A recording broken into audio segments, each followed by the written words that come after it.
Welcome back to Incremental, the continuous improvement podcast. This is our concepts edition for the week. I'm Devin Bedoni of Lichen Precision. And I'm Uriel Eisen of Austere Manufacturing and Arda Cards.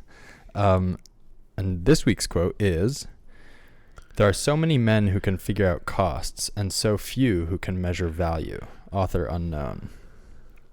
Love it. Very good. We'll get into this in the episode, but definitely this hits home of like the easy metrics are not necessarily the good metrics. Agreed. And it's easy to be lazy. I think like like cost accounting, terrible system. Well, good system, bad incentives, and like if it's just surface level, kind of like cost accounting can lead you in bad directions. I think like not knowing your costs is also bad. Right. Yeah. Right. But like letting that steer the ship leads to it's just not a complete picture. Yeah. It's local optimum. Yeah.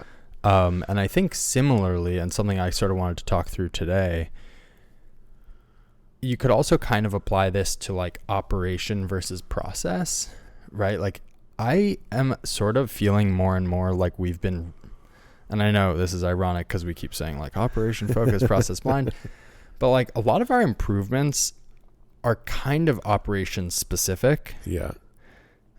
Every now and then we change the process, but even that feels a little myopically focused. I'm feeling more and more like the big picture is still sort of in chaos. And our big focus over the last few weeks and on an ongoing basis is really just like, I think it's in the Toyota way where they talk about a stable process, where everything is like available, and I forget the terms he uses, but yeah.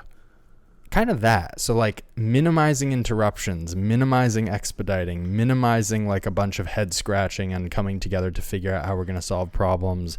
Like a machine goes down and we don't have the thing, like just kind of really taking that stuff seriously and less focused on kind of like operational efficiency, like in an operation. Yeah. And less focused on like reducing steps or reducing wasted motion or just like fundamentally. I'll give one, heretical example here is, heretical. Isn't that heresy? Anyway, we've gone back to, and this is as an experiment specifically, but to batch cutting our webbing instead of single piece flow.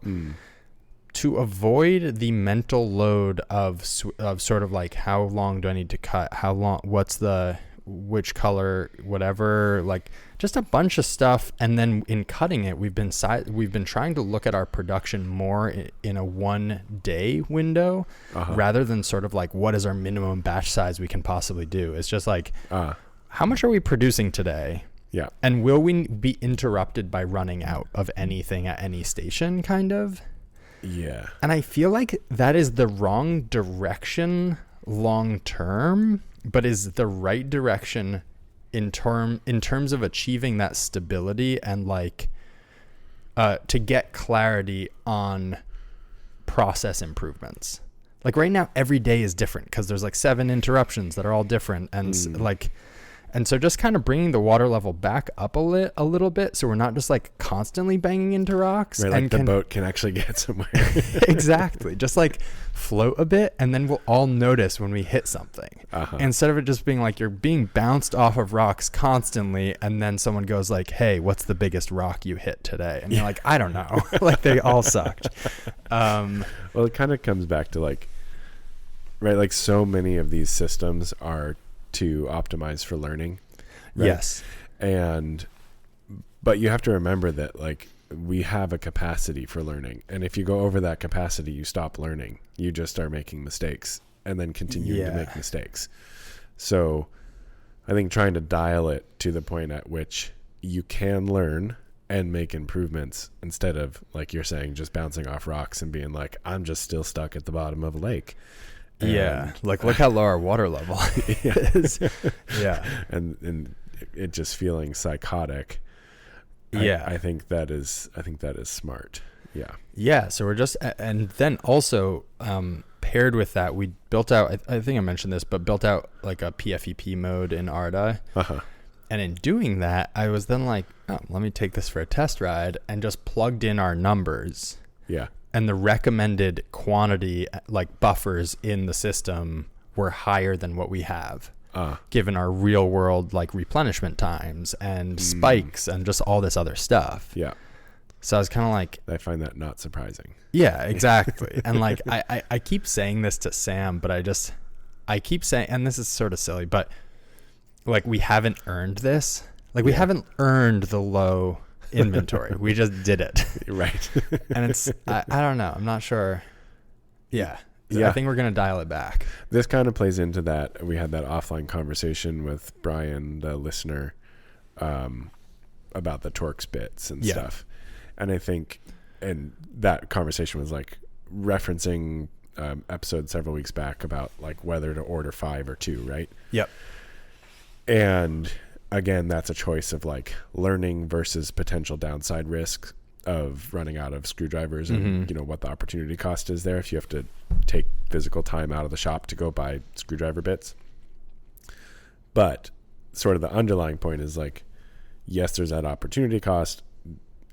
Also, there's a major opportunity cost to not learning from the exercise of figuring out how to keep 2 in stock effectively. Right. And I think that's a good point. Yeah. What just came into my mind here in this conversation was that, like, similar to like starting using Kanban with your whatever paper towels and gloves and stuff like that, I think learning how to maintain low inventories is probably valuable to do with your non-critical items like Torx bits.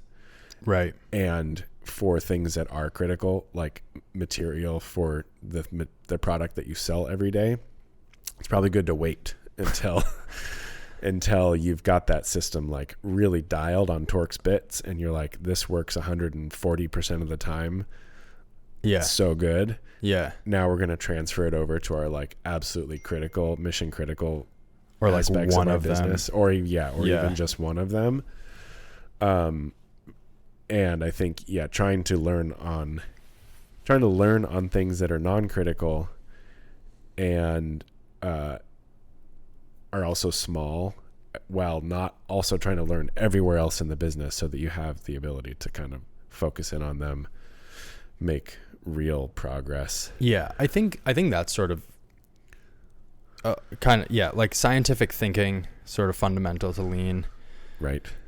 And part of like the scientific method is one variable at a time. Right.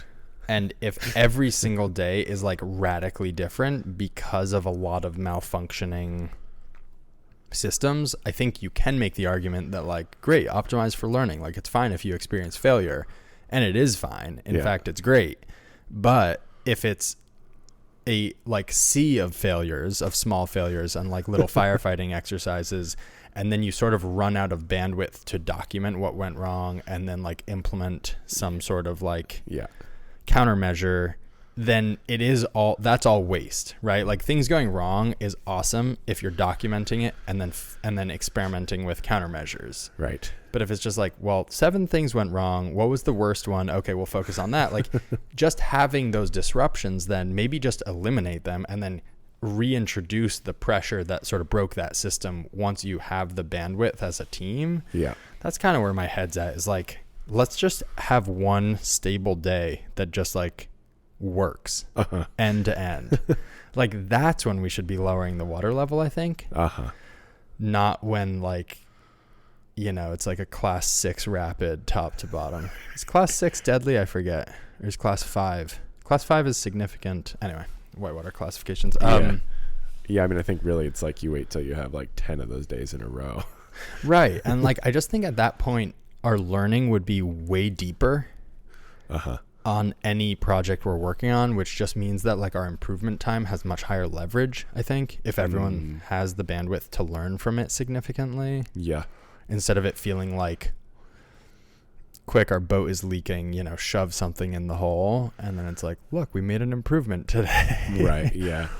I mean, I think there's two sort of related but different things going on here. Like, this doesn't mean don't make small improvements. No. Because that is also still beneficial. Yeah. But as someone who's steering the ship, it means, like, don't put your whole team in a position where they're having to make emergency small improvements all the time because the system is falling apart. Yeah, and falling apart is an exaggeration. Like, I think we are already we've had, like, I don't know, 500-600% improvement. Right. So, like, what we've been doing, 100%, like 10 out of 10 would recommend. Right. Yeah. But in the spirit of continuous improvement, I think my growth personally, a lot of what I've learned the whole time is to focus on different things than I sort of intuitively wanted to focus on. Right. It's like right at the beginning, it was all about like, oh, if I get a torque wrench, like a pneumatic torque wrench, I don't need to tighten these bolts and then come back with an analog torque wrench. And, you know, like motion studies on our assembly area and I don't know, like reducing our changeover time significantly. That is not to say that those improvements weren't great and effective, but it is just to say that I'm realizing more and more how much room there is. They just like made more time for expediting. It's sort of like looking at an essay and editing it and then more and more becoming aware of like how much of the page is actually white space. And it's like, that's all your company. And, you know, and I think coverage is normally like 5%. Coverage? Like on a paper? Ink, yeah.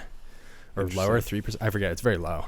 And I feel like that's your value add or something. I don't know. It's a stupid analogy, but I think it's more like you're kind of like editing the paper and then realizing that like the paragraphs actually like you're just editing word, like spell checking and then realizing that the paragraphs are in the wrong order sort of a situation. Yeah. And then you can realize that like you wrote about the wrong topic and you can keep zooming out and then realizing like, oh, there's a lot of thinking and improvement that can go on. Yeah. That is very much not in the weeds. Yeah, I think I was thinking about this the other day.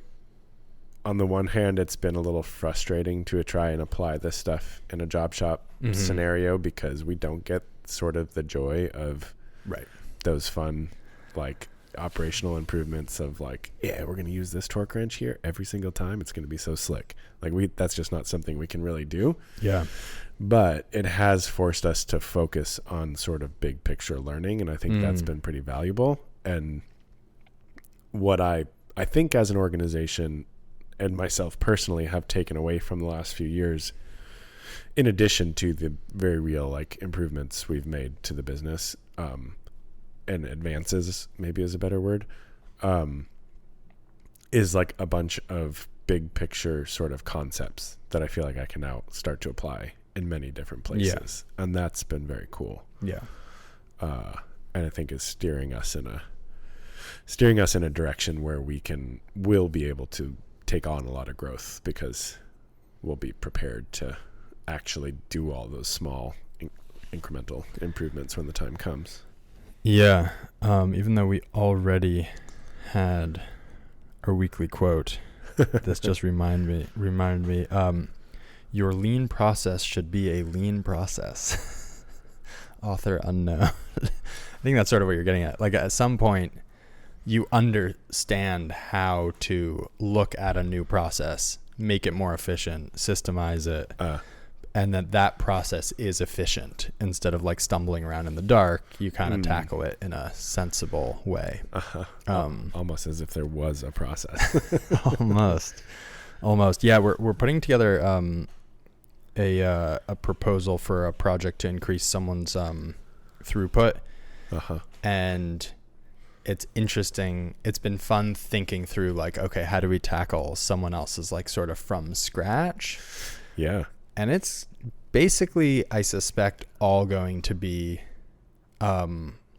process, like very little operational refinements. Yeah. I think we'll do a few just to make them realize what the potential is there. But I think for the most part, it's going to be, I think I mentioned this to you offline, but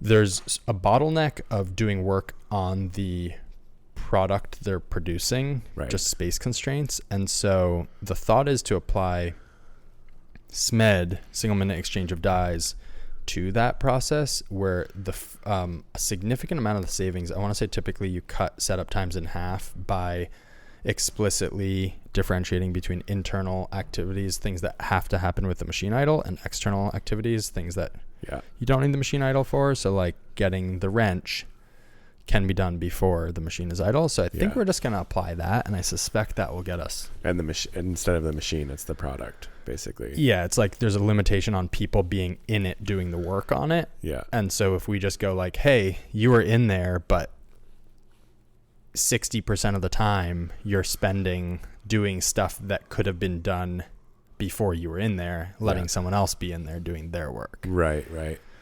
And so that sounds I guess that's process. That is process. So you're saying doing that versus like optimizing. Versus being like, hey, every time you pick up your drill, it's taking 7 seconds. What if we made you a little clip that puts it here and it's 2 seconds? Yeah. And it's like, that's a win. Sure. No two ways about it, but not a 50% win. Yeah. Well, I guess that technically that's more than 50% of a very small piece. Yeah. So interesting. Do you think there's going to be bigger picture stuff as well, like in terms of like overall job management, or is that too in the weeds? No, so we already tackled that with them with Arda. So there's going to be a bit more of that.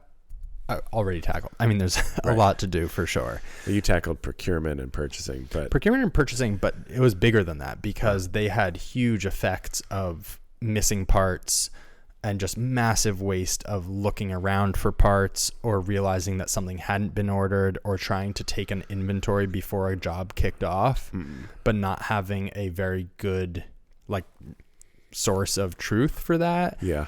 And then also every item. Yeah, there was just so many questions that it wasn't a stable process at all. And so I think Arda gave them a tool to kind of make it a pretty stable process where things were available. And so they have a lot. I mean, the trouble really is that, like, as this podcast demonstrates, this is a years long endeavor. Right. And we're going to drop in there for like a week or two. Yeah. And so I don't know that we're going to be able to absorb deeply enough to be able to recommend really big picture shifts. Yeah. That said, like, while this stuff is simple, it is hugely transformational to cut setup times in half. Yeah. So like, if we can do that for them, what that's actually going to mean for their organization is that they can free up a lot of floor space for making the operations really efficient. Because right now they have to work around a lot of projects. And if we could kick half of them out of the shop because our throughput is double or more, right, then I think, Anyway, but I don't know. That's the part that's going to be interesting, is like, how do we drop in for a week and spend enough time on like observing the current state, but then also deliver value? Because we could spend the full week like hemming and hawing and taking notes and well, you don't say. Well, we understand your problem. And they're like, and no, that's it. We just understand it. Anyway, we're now up to speed where you are at. Like, great. Excited to pay you for that. Yes. Back to one of the things we're doing, which violates the JIT and whatnot. The batching webbing cutting. So we're just going to batch it so that it is under the table. So when you know your strap length and color, you just grab it. And the cool thought there that made me sort of kicked me over the edge of being like, okay, we're going to accept this sort of inventory or whip. Yeah. Is that I designed a machine that cuts all the webbing to order. Yeah. And then I was like getting really excited about building it. And then I'm like, this is a big project, and we can actually simulate the effect of that by just batching all of our cutting and having it there, because the effect of that machine is you reach and grab the one you want. Yeah. So my thought is this simulates that. If we're happy with the flow and we're like, wow, this is awesome, but we have problems with batched webbing, let's invest the time and money into building that machine. I mean, as you said that, it does not at all seem like if you just Kanban your webbing pre-cut quantities the same way you do all the other things in your shop. Yeah. It kind of makes sense that it would work very well for it to sort of flow in the same batch quantities as your other parts and stuff. So that's the plan. What do you think about this? We're debating between cutting like 10 and then you sort of run out and then go replenish them. Mm-hmm. Or we could do 10 with a 2-bin system. So you can sort of get to a nice stopping point, right? You trigger a Kanban on bin 1, work into bin 2. Then when you're at a good stopping point, you can interrupt and go replenish. Yes, I'm nodding my head vigorously over here. Or we could just go like, what's the maximum we're going to use in a day? And then we do all of our cutting sort of at the beginning of the day to Kanban, but still sort of just like having that buffer where we know, I don't know. Yeah. Curious your thoughts. I mean, if you're thinking about shifting towards day production kind of as your base value, then that would point towards doing it on a daily basis. Mm-hmm. And that's also a nice sort of like potentially daily fill-in task, right? That someone can do, unless it gets to be too big of a task. But that's at that point, maybe that's when you're like the machine or something. The machine, or just work on optimizing that task slightly. Yeah. Or you could potentially batch it so that you do one size per day, so you have larger batches. Right. I don't know. It seems like. I suspect that the gains you're going to make from just having it available will be quite high. And then potentially you can just use your like PFEP system that you're coming up with to figure out what your batch size should be. Yeah. Yeah, I would think it should be a day, probably, and whether that's like a day for each. Right. Like if you do all right, sizes, or is it your all normal colors. Distribution kind of, and a day value for each? I don't know. Yeah. The nice thing is this is going to amount to like, $100-ish of WIP. Right. So it's not awful. Yeah.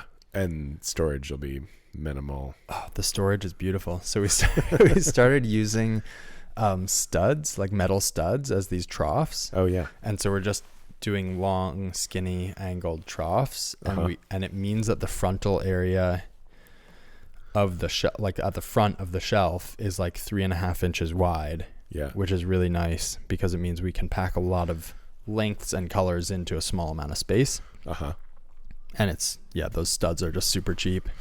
Are you like pre-rolling the straps? Like how does that work? Oh, that's a cool idea actually. No, we're just sort of the longer ones just go in there folded in half. So like you take a whole stack, fold the whole stack in half and put the U sort of toward the operator. So they're picking. Right. Now that I say that, I wonder if you should pick the end. But either way, that's sort of the current storage method. Gotcha. And then we're using Maker Pipe. Shout out to Maker Pipe, our first sponsor.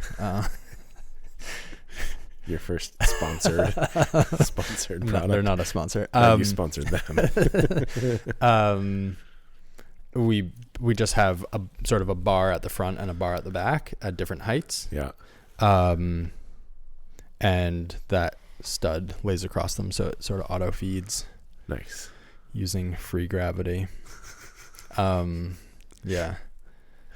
The freest around. Indeed. So anyway, what's been on your mind? What's been on my mind? I was on vacation. That's so great. Vacation was on my mind. Not this entire time, but 11 days I was out of the shop. Well, 8 working days, I think it was. Or no. Yeah. 8 working days. A chunk, yeah. So honestly, not a lot of cool content has been on my mind.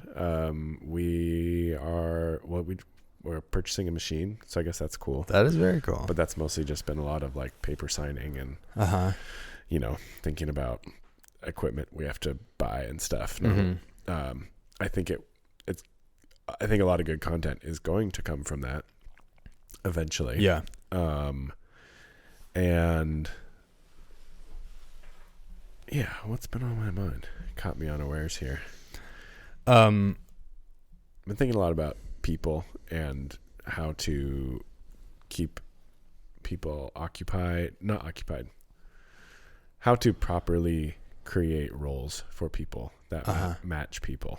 in a good way, and in all the ways, not just like what is the maximum amount of productivity I can get out of this person, but also like what works for their personality, what keeps them interested and engaged over time, what makes them happy and excited to be here tomorrow instead of hating it. Probably the Toyota production system, I would guess. I think that will do it. Yep. It's famously These hard. batches are so small. Famously hard to enact the Toyota production system. Yes. Yeah. Interesting. I thought it was cool. So I just sort of took a bit of a dive on like Heijunka boards. Oh yeah. And it was funny when I was in your shop and I mentioned it to you, and you're like this, and you have. Your job board has sort of turned into... I'm going to look it up now because I never actually did. Yeah, it's kind of interesting. I have a lot to learn. If anyone has great books on how to set up like work synchronization, visual work synchronization, I'm all ears. Please drop us a line or call in. Heijunka boards. But it was also interesting to see that visually you could... tell, I mean, not cool for you probably, but that on your board, your vacation was sort of like clearly painfully apparent. Yeah, but that's awesome. That's visible. Like that's a huge achievement. Yeah. No, I do. You're like, It also a problem. Also a problem. Yeah, it's come a long way, and it has a long way to go. But also, it has been very cool to have at least some visibility. You know, yeah. There's not that long ago where it's just like all in my head. Yeah, all I mean the time. that's huge. Yeah. I was in there when you were gone, picking up some material, and I was like, "Oh, is this material? I thought this other material was also ready." And they were like, "Well, let me check," and just like looked at the board, and we're like, "No, that's next week." I was like, "Damn, that's very cool." Thanks. I'm so proud. Yeah, nice. It's awesome. Also, that they referred to the board immediately as like the first place to look. Yeah. Yeah. Exactly. Good job, guys. Yeah. So this Heijunka board, I'm looking it up. It's interesting. It's basically it sounds like it's kind of what we talked about with the sequencing of Kanban, sort of. Yeah. More or less. Yeah. So I saw that use, and then the other use I saw, and maybe the person just called it the wrong thing. They said Heijunka board, but maybe it's something else. Was basically a board. No, but it is sort of sequencing. It was a board at the grocery that fed the by grocery you mean like supermarket supermarket, I keep saying grocery, supermarket of like, yeah, where supplies are picked to be delivered line side, for producing heavy equipment, and across the top were all the builds visible, like on big white cards across the top were these builds that represented each piece of equipment that was going to go down the line. And when it went to the top of the line, it came off of the board. And so if you were just looking left to right across the top of the board, wherever that last white card was, you could look down from there, and if there was anything in that column, it meant that item hadn't been delivered to the line. And so just at a glance, you could see sort of your progress bar across the top approaching all the required materials below. And so I was sort of thinking about like stuff we've talked about for you of like, is the material cut? Is it programmed? Is it all these things? And if you deliver it to a machine without any of those things, you're now sort of idling a machine in a funny way. Yeah, absolutely. I mean, right. And so like, but making that visual is really interesting. Yeah. The other really interesting thing I was reading about is, I'm blanking on the name, but basically I'm going to butcher the name. Let's see. Anyway, it is a board of all the like weekly, daily, monthly activities that need to happen. Oh, yeah. It's not a Kanishiwa board. Anyway, it'll come to me. Of like routine maintenance and but upkeep and stuff. Turns out what's on that board, some of what's on that board at Toyota, according to what I was reading, is actually audits. So making a system that is not reliant on good people, but people executing good systems. Part of that is one of the examples they gave was, are we maintaining a visual manufacturing floor? Huh. So I guess that means walking around and checking that things are visually clear, right? So like at a glance, do you know the state of a machine? Do you know I don't know. So how did that board work aside from just being like a whiteboard with stuff written on it? The one for maintenance tasks? Yeah. The ones I've seen, and there's actually a good example of this at Seating Matters in their Lean Office video on YouTube, if anyone wants to check it out. There they have cards where one side, each card is a task, and on one side it's green and on one side it's red. And so at the beginning of the day, you're going to flip all the daily tasks to red. At the beginning of the week, you're going to flip all the weekly tasks to red. Like that. And so by the end of the week, or at any point in the week, you can have, or in the day, you can glance up and be like, wow, we haven't touched most of our daily tasks. So like that. I like that. Yeah. That's definitely something we've been struggling. I don't know if struggling is the right word. We have been heavily reliant on memory and people having good routines. Kamishibai board. Kamishibai. Yeah. Well, I'd never looked at what Seating Matters actually made. These are not just office chairs. They are not. Yeah. They are for... Wow. Like hospital bed chair kind of things. Yeah. Yeah. Trippy. Those are complicated. Yeah. And they have like upholstery and welding and machining and a lot of stuff. Wow. Crazy. Yeah. Not just relying on good memory and routines is hard. We had a board that just kind of like didn't get put back up when we moved to our new shop. And we're still sort of struggling. It's, again, always, it's so amazing how many of these things fall apart from something silly like the board not being in the right place. Right. And like we still have struggled a little bit with like, where is our meeting place? Like we have the same issue. We have a meeting, we have a break room, and that's where we meet in the morning.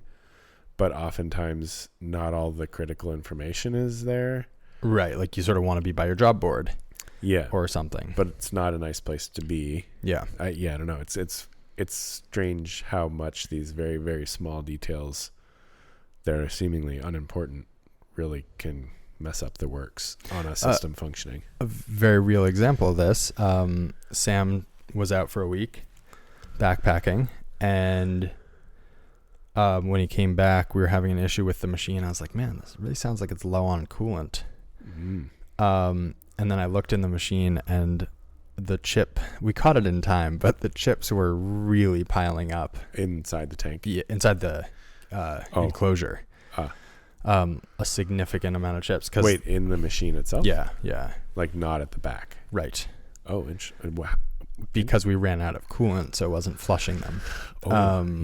Yeah. And I was listening. I was like, that sounds low. And so I asked him, I was like, hey, have you filled the back? And he was like, yeah, I put a bucket of water in it today. And I was like, well, did you check the gauge? Did you fill it? And he's like, no, I just find that if I add a bucket a day, it stays where it should be, which I did not know when he was out. So I had not been adding a bucket a day. And like that is so, I don't know. It's interesting because we have really mediocre documentation of just really basic stuff because it's so easy for that to not seem important, sort of to your point. Yeah. I mean, it's hugely important, but like, yeah, Sam just takes care of it because he's a good employee. And it's like, yes and no. That's a double-edged sword. So yeah, it seems like it's just easy to remember. Why would we bother writing it down? Yeah. We are. I'm sure most people have done this, and I'm sure you've probably done it. The like peanut butter and jelly experiment. No. Where you write instructions to somebody to make a peanut butter and jelly sandwich. I've watched videos of this. Yeah. I did it as a 4th grader. Okay. It was hilarious. Yeah. And clearly has stuck with me to this day. Because it was, I think there was probably 7 or 8 of us in this little group. and I don't think one proper sandwich got made. So to anybody who's that's what videos are for, and photos, because I just spent like a week reading patents, which is allegedly extremely specific, right? Like that's the whole point of the language, right? And you're kind of reading it and you're like, I have no idea what you're talking about. Well, no, absolutely. Like, the point of some it, balance. The point of it is not that like we should replace writing for videos. The point of it is that is about not making assumptions. Whether you can still neglect to say things in a video that are critically important. True. Right.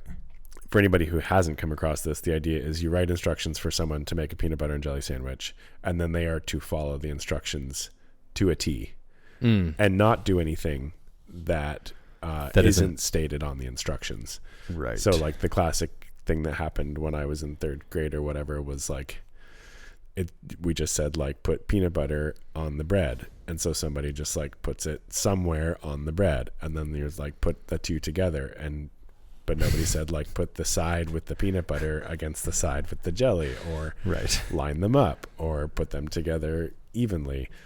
And yeah, we make so many assumptions for good reason about what people are capable of. But right now we're trying to document our fledgling anodizing process.